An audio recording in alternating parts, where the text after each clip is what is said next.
Duty Deacon Administrators who have been elected as Education Deacon. Vicky DePaula, elected to serve as Vice President. Dottie Durrell as Social Welfare Deacon. Guy Mason as Financial Secretary. Alan Spose as Deacon of Christian Outreach.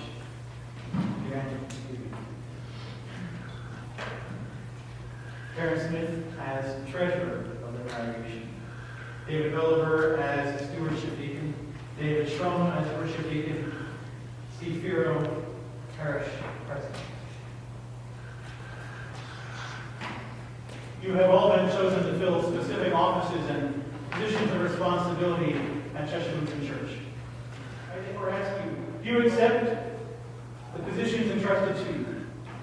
Do you promise faithfully to carry out your duties, trusting in the Lord and conforming yourself to His Word in accordance with the faith of the Evangelical Lutheran Church? If so, then answer, I do. I do.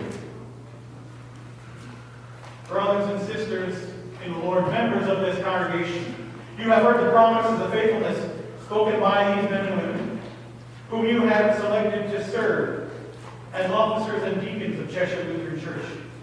Do you promise to support them in their work, to remember them in your prayers, and to work with them to the best of the abilities that God has given to you, so that He may be glorified and His work may be done in our midst? If so, then answer, we do. We do. Brothers and sisters in Christ, I install you as deacons and officers of Cheshire Lutheran Church in the name of the Father, and of the Son, and of the Holy Spirit.